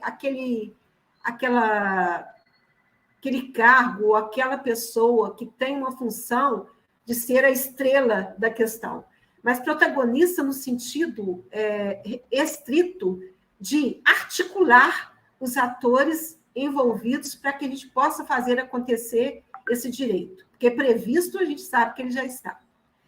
E aí, assim, eu comecei, articulei, primeiro mapeei quem as instituições que poderiam colaborar com essa formação, com essa profissionalização, em contato com as varas de infâncias, equipes técnicas, CREAS, MP estadual, enfim, articulei a rede, chamando a rede, tomei essa responsabilidade para a gente pensar. Então, no primeiro momento, o que eu pensei? Bom, a equipe técnica precisa me dar alguns elementos de perfil de quem são esses adolescentes que a gente tem. Aí, eu acho que não é muito diferente de todo o Brasil, a gente se deparou, óbvio, com adolescentes na faixa etária preponderantemente entre 15 e 17, com uma escolaridade muito baixa, preponderantemente entre sexto e sétimo ano, era muito raro, um ou outro num grupo grande, só com o primeiro ano do ensino médio, e esse era o desafio. Como fazer acontecer a aprendizagem? E a aprendizagem é uma forma regular de trabalho desse adolescente, se ele não tem escolaridade exigida pela própria lei de aprendizagem, porque a aprendizagem une educação, a questão da atividade, né, prática e atividade teórica. Então, não existe aprendizagem feita da forma correta sem isso. E aí, a maior parte desses adolescentes não atende isso, aos requisitos da aprendizagem. Então, pensei, vamos começar por algum caminho, e esse caminho pode ser alguma coisa mais abrangente, uma qualificação, algum contato que ele possa ter como chamariz para o retorno à educação. Mas, ao mesmo tempo, o que fazer? Nem todo mundo tem condição de ir a um local, tem condição de custear uma passagem até o local de um curso, ou nem todo mundo tem condição de custear um lanche no decorrer desse curso, ou ter um material mínimo, uma mochila, um material mínimo que possa acompanhar esse curso. Então, eu pensei, esse projeto foi nascido no meu gabinete, nasceu no meu gabinete aqui na 17ª região. Eu pensei o seguinte, bom, vamos dar como estímulo uma bolsa, entre aspas, de um valor, e aí foi estabelecido lá arbitrariamente R$400, a gente vai conseguir lanche, conseguir o transporte, eu vou articular para que essa vaga no Sistema S, por exemplo, que é o Senai, Senac, seja de forma gratuita, enfim, articulei tudo isso e, como contrapartida, esse adolescente teria que ter cumprir uma condicionalidade, que seria a presença de, no mínimo, 75% às aulas do curso. E aí, sim, foi. E aí a equipe técnica ajudou na seleção dos adolescentes. Mas a equipe técnica ajudou não só no sentido de verificar a idade e escolaridade, era muito além disso. E aí começa a questão das dificuldades, né? Porque a equipe... Primeiro, qual curso? Alguém falou aí que é muito importante, eu acho que foi a Francisca, da gente dar voz aos adolescentes, porque, na verdade, eles que são os protagonistas da socioeducação. Então, a gente começou, o primeiro ponto que eu pedi para a equipe técnica seria isso. Vamos ver o interesse, pelo menos o interesse preponderante num grupo, né, de 15 a 20 adolescentes. E assim a gente conseguiu ver o interesse preponderante. Uma coisa que o Francisco falou, que eu também percebi de plano, analisando o plano individual de atendimento, que é o documento que o adolescente que é preenchido e é visto no momento que o adolescente entra para cumprir a medida, não havia sonhos. O sonho, não tinha sonho. Eu me lembro que vou dar um número. Em 62 adolescentes, ninguém tinha um sonho de um curso superior, ou de ser isto ou aquilo. Era assim, não que desmerecendo qualquer coisa, mas era um sonho muito raso de conseguir um emprego de mecânico, etc. Os sonhos eram... A capacidade de sonhar era bem limitada. Enfim, articulado com esses atores, verifiquei um outro ator importante que poderia contribuir de alguma forma, que é a Universidade Federal do Espírito Santo, na seção do Laboratório de Informática.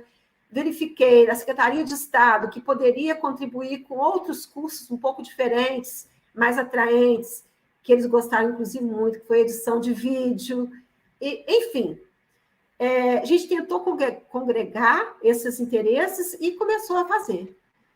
Mas, nessa seleção dos adolescentes, como eu disse, voltando um pouquinho, a equipe técnica tinha um outro desafio, porque os adolescentes eles não poderiam ser de territórios conflitantes, porque nós sabemos, não é que os adolescentes tenham entre eles conflitos, mas se o território que cada um reside, de onde eles são oriundos, tiver conflito, nós teríamos problema. Ou até se dois que tivessem algum conflito anterior. Então, coube a equipe técnica, né, da Vara da Infância, do CREAS, verificar isso na hora do momento de seleção, verificar quem estava no início da medida, por quê? Porque a medida em meio aberto ela tem um prazo muito exíguo, então a gente precisava fazer algo que tivesse compatível com esse prazo, porque o Francisco muito bem disse, a gente desconhece, infelizmente, o acompanhamento pós-medida. Então, a gente tinha que fazer o máximo para que as coisas casassem. E assim foi. Com isso, a gente conseguiu caminhar, né? Quem participou ativamente com os cursos foi o Senac, fornecendo as vagas de forma pelo meio da gratuidade, por força de articulação do MP, a equipe técnica participando com a seleção e acompanhando no decorrer dos cursos, porque muitas intercorrências. A gente pôde verificar também que o espaço onde é realizado o curso é muito relevante. Por exemplo, no curso do Senai, exigia-se que tivesse uniforme, porque todos os lados que frequentam o Senai tem uniforme. Então, se os adolescentes viessem sem esse uniforme, eles ficariam como um grupo já estigmatizado ali na instituição. Na UFES, por exemplo, não precisou de uniforme, porque ali todos transitavam de forma sem nenhum apontamento, sem que ninguém ficasse apontando que seria esse ou aquele adolescente, até porque não se falou sobre isso, né? Mas, enfim, então são muitos desafios que a gente tem que enfrentar na questão de qualquer oferta para adolescentes em liberdade assistida, que tem a prestação de serviços, né? Mas eu escolhi a liberdade assistida. Então, muitos desafios para que a coisa acontecesse, para que chegasse ao fim. Paralelamente, a gente testou também modelo de aqueles que tivessem a escolaridade, que pudessem entrar de pronto na aprendizagem, que conseguissem. Então, uma grande empresa realmente oportunizou aí como aprendizagem, tendo os direitos todos garantidos a um grupo de 20. Então, essa foi uma outra experiência, também em meio aberto, tá? Adolescência em meio aberto. Enfim, foi um desafio. O que eu verifiquei, que a equipe técnica, o acompanhamento, o local, esses cuidados, esses critérios são muito relevantes para que a coisa transcorra, né, de uma forma mais, vamos dizer assim, que ele se sinta o pertencimento naquela instituição, naquele lugar que ele está fazendo. Então, nós tivemos curso de edição de vídeo, tivemos curso de barbeiro, de design, né? De cabelo, que eles gostaram muito, porque isso aí tendo a cautela de que aqueles que entraram antes dos 18 anos, mas só poderiam fazer com 18 anos. Tivemos uma área que eles gostaram demais, elétrica. Enfim, a gente tentou variar e atender sempre o interesse preponderante. Um ou outro que tinha um interesse específico, a gente conseguiu as vagas isoladas em determinados cursos. Então, quando você me pergunta, mas como fazer isso? Também teve que ter um ator importante. O Ministério Público conseguiu, por meio de multas de termos de compromisso, que a empresa aceitasse custear isso tudo, esse lanche, esse material escolar, essa passagem, esta bolsa. Então, não teve grande resistência nisso, porque era uma obrigação assumida perante o Ministério Público do Trabalho. Mas, quando se falava em solicitar a oportunidade, aquele empregador já havia uma certa reserva, que nós sabemos quais são, pelo estigma que os adolescentes carregam, né? Por esse clamor da sociedade e pela redução da idade penal, como se não houvesse uma responsabilização na medida socioeducativa. Então, é uma série de coisas, uma série de preconceitos, de óbices que a gente ainda tinha que vencer. O resultado disso tudo, e aí que você me perguntou, qual seria aí o aspecto positivo desse projeto? Em menos de 2 anos, passaram quase 200 adolescentes por esse projeto, foram 178. Uma colega de um outro município, que é de São Mateus, também abarcou a ideia e implementou na região dela. E o que eu senti de positivo nesse projeto? Primeiro, os adolescentes narraram, porque a gente fez a avaliação, eles nunca tinham galgado espaços antes. Às vezes estão na cidade, na Grande Vitória, né? Que aqui Vitória, Vila Velha é a Grande Vitória, mas nunca tinha tido acesso à UFES, nunca tinha tido acesso ao espaço Senac, Senai, que geralmente é um espaço que é pago, que os cursos são pagos, né? Tem as vagas para gratuidade, mas a maior parte é pagante. Então, teve adolescente, me marcou muito a história de um adolescente que ele era sócio-educando e ainda, além disso, ainda tinha deficiência. Ele conseguiu entrar para o mercado de trabalho formalizado, está até hoje. Então, o que eu vejo de positivo é ser um ponto de partida para o retorno à educação, né? Porque esse seria um passo para estimular para o retorno à educação, por ter acesso a um direito fundamental como qualquer outro adolescente deveria ter, que o 227 garante isso, né? Que é a profissionalização. E aí eu aproveito para falar que profissionalização aqui é um direito fundamental, não é precarização. É algo associado com educação, e tudo que a gente quer é assegurar a educação. E alguns voltaram a estudar a partir disso, então era isso que a gente queria, e ao mesmo tempo, a Bolsa foi um estímulo para ver se eles conseguiriam sair de serem aliciados lá para as pequenas infrações, porque a gente sabe o que acontece, e a gente sabe que o adolescente não é quem lucra com o crime organizado, com o tráfico, né? Então, tudo isso foi uma experiência interessante, e o que eu julgo também muito interessante pela questão do caminho que é utilizado. Não tem outro, é articulação, é o trabalho em rede. E esse é o caminho para que a gente consiga oferecer algo, como o Francisco colocou, e foi por meio da arte, né? Ou como eu digo no título aqui do projeto, é um dos caminhos, não é o único caminho. A gente tem que tentar, porque um adolescente que possa ter saído e ter passado a sonhar e ter buscado um outro caminho, a gente sabe que vai fazer toda a diferença, não é só para ele, para a família dele, para a sociedade de modo geral.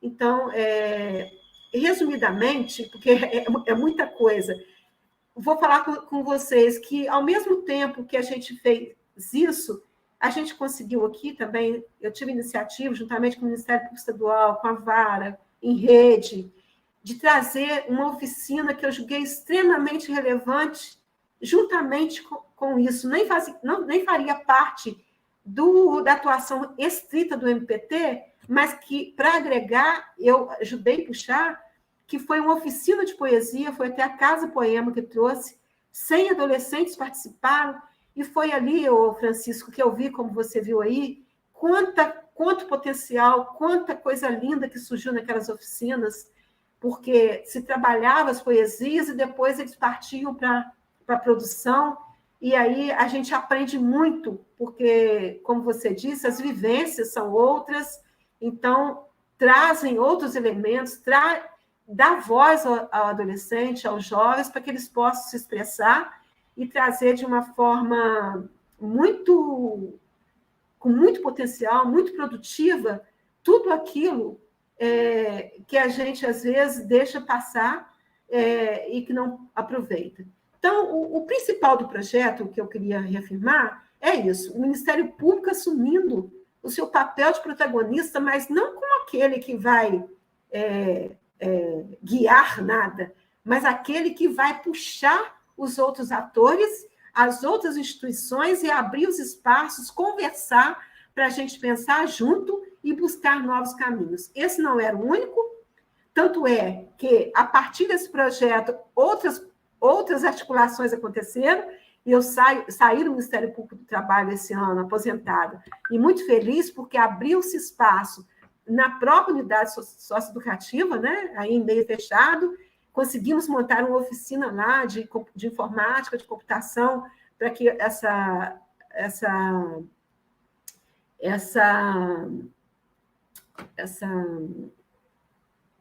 iniciativa pudesse continuar e pudesse frutificar, né? E é isso. É isso. Eu acho que cada um de nós, no seu papel, mas buscando trabalhar sempre em rede. Não existe solução fácil para questões complexas.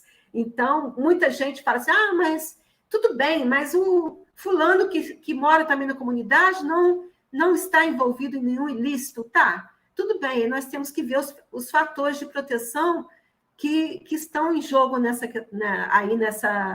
questão da família, a questão da educação, teve acesso à educação, não teve acesso à educação.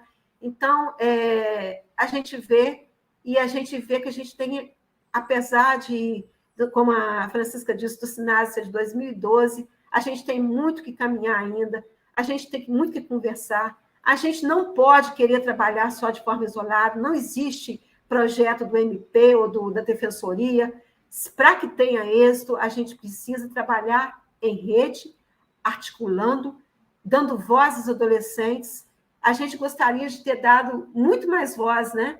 Mas, pelo menos na escolha dos cursos, isso era uma premissa para nós aqui do grupo, de tentar ouvi-los e para que eles pudessem fazer aquilo que tivesse interesse e que também tivesse algum caminho pós-curso que pudesse realmente haver um afastamento de alguma prática que pudesse estar envolvido, que a gente sabe, como o Francisco disse, é extremamente difícil, porque a todo momento tem lá muita gente aliciando, e alicia justamente nesse momento que existem várias adolescências, né?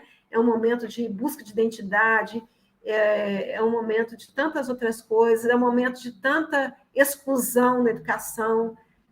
Gostei quando o Francisco fala, vamos respeitar o jeito de falar, porque é uma forma de comunicar, né? Então, é tanta exclusão, às vezes a exclusão começa na escola, a exclusão já a mídia retrata, às vezes, infelizmente, só vira notícia, não projetos legais, como os que a gente está falando aqui, mas quando o adolescente pratica um ato infracional, e aí a mídia fica parecendo que a medida socioeducativa não é responsabilização, que esse adolescente fica impune, e a gente sabe que não é assim. Então, é isso. Eu acho que é isso. Para encerrar e para dar tempo, às vezes, a alguma pergunta, porque é muito difícil falar num projeto tão amplo em tão pouco tempo, mas estou aqui à disposição, e esse projeto ele veio ele faz parte da minha dissertação, né? O projeto é a minha dissertação. Lógico que tem a parte teórica, mas depois eu vou discorrendo sobre o projeto e como ele veio a se desenrolar. Então, é isso. Muito grata pela atenção. Eu estou muito feliz de estar aqui, podendo compartilhar e ouvir experiências que, com certeza, eu carregarei aqui na continuidade da minha prática, de alguma outra forma, não como procuradora. Obrigada.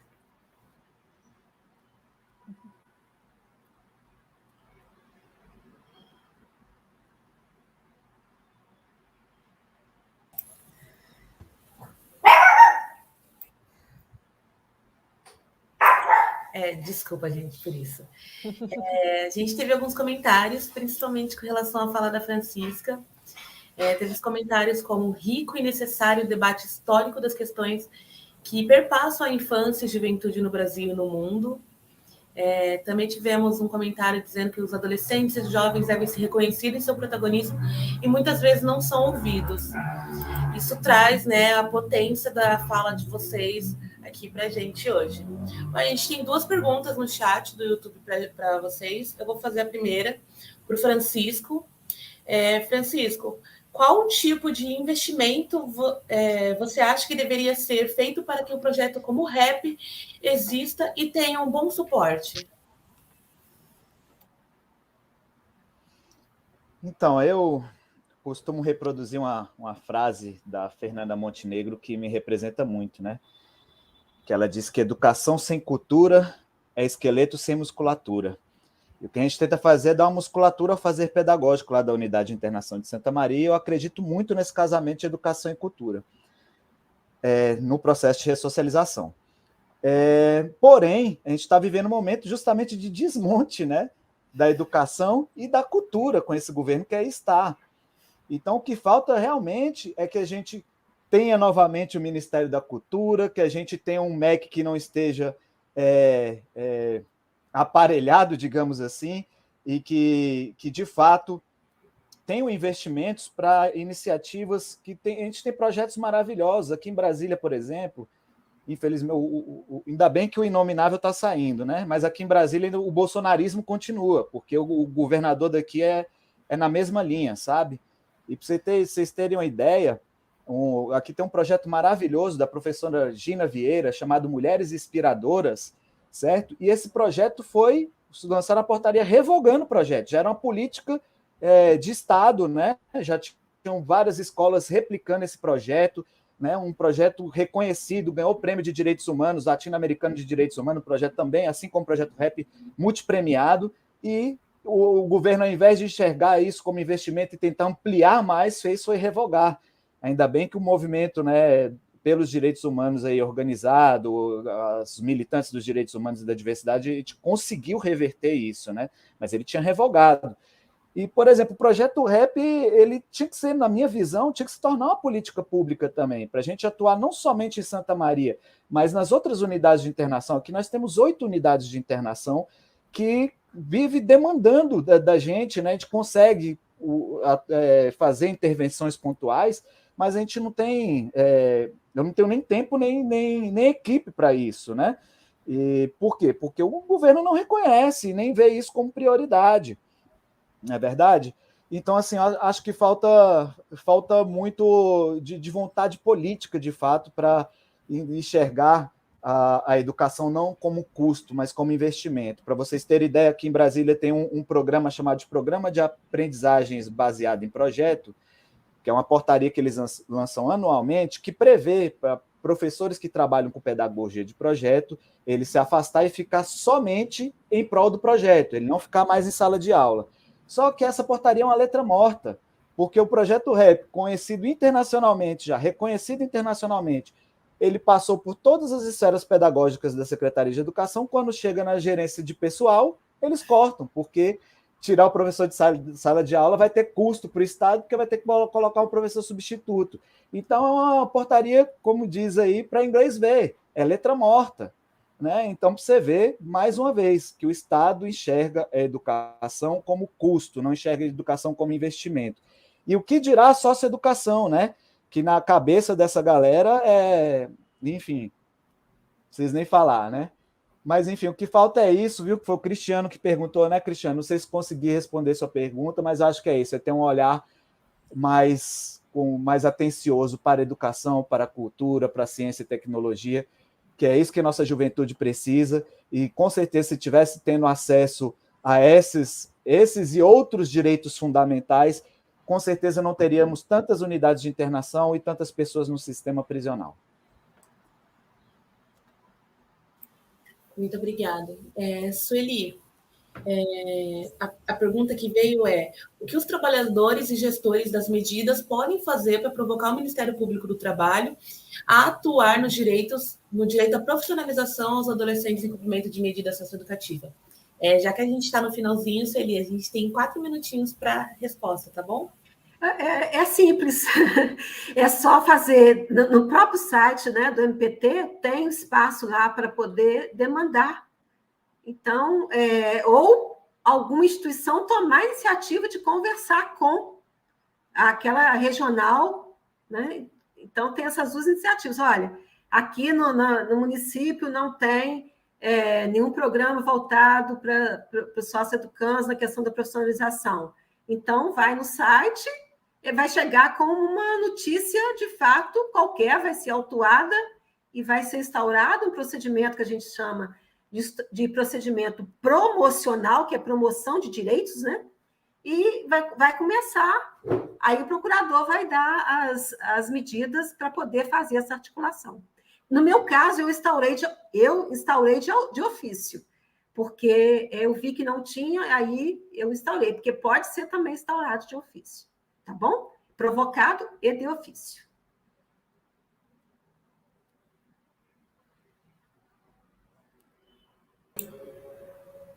Alice?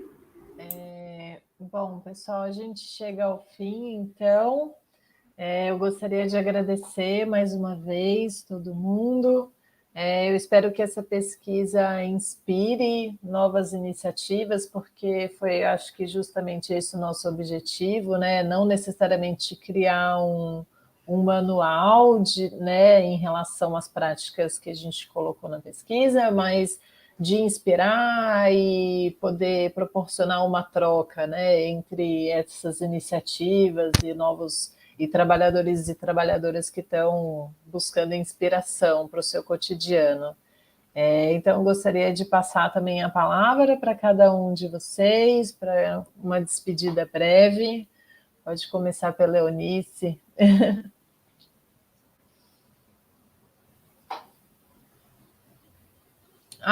O microfone está mudo, Eunice.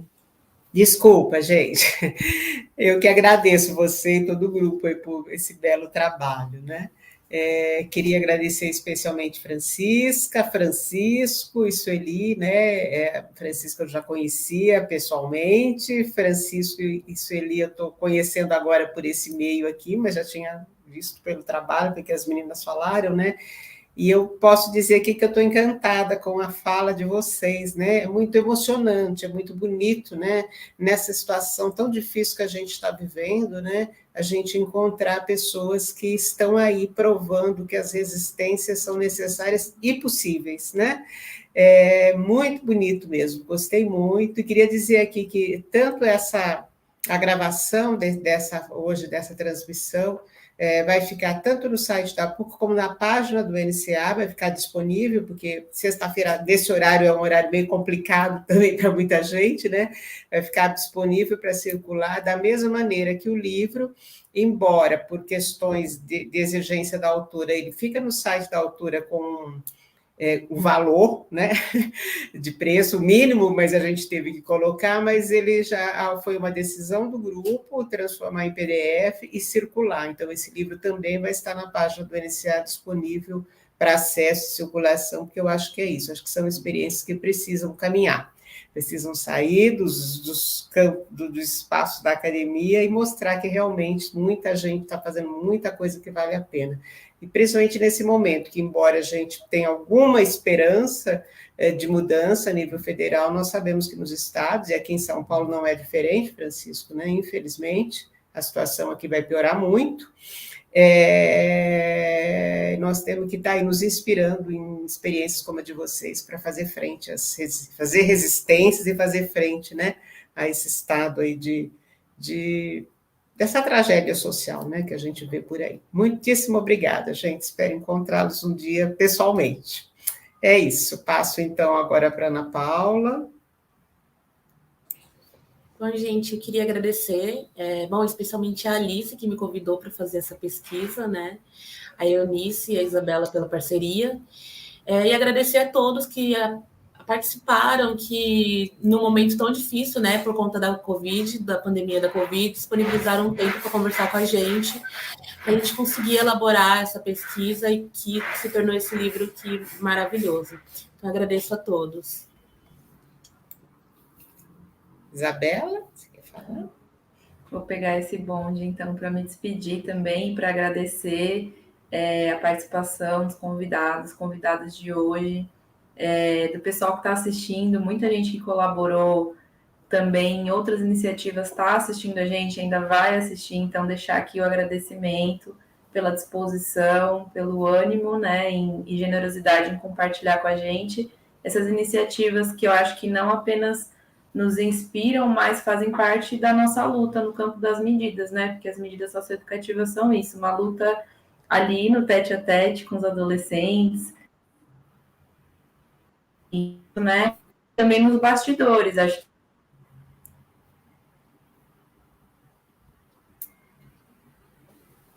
Isabela, está travando.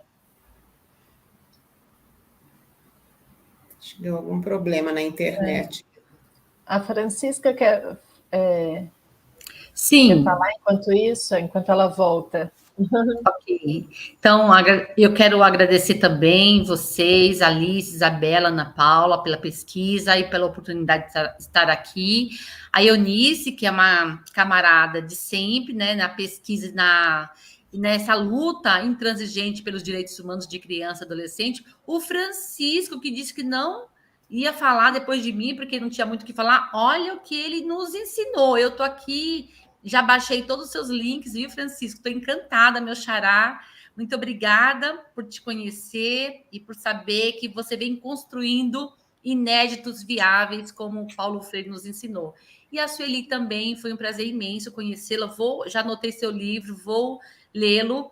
E obrigada, gente, obrigada por essa tarde maravilhosa. Foi todos os esforços que eu envidei, valeu muito a pena estar aqui. Obrigada. E a vocês também que acompanharam, estão aqui ainda acompanhando essa transmissão. Muito obrigada também. Um abraço. Então, quero me despedir, primeiramente agradecendo a todas e todos que estão assistindo, agradecendo as pesquisadoras mais uma vez, né? Eunice, Ana Paula, Alice, Isabela, aos meus colegas de mesa aí, Francisca e Sueli, né? E, assim, parabenizar pelo livro. Acho que esse livro, ele vem dar visibilidade para as boas práticas, e como acho que foi até a fala da Sueli, né?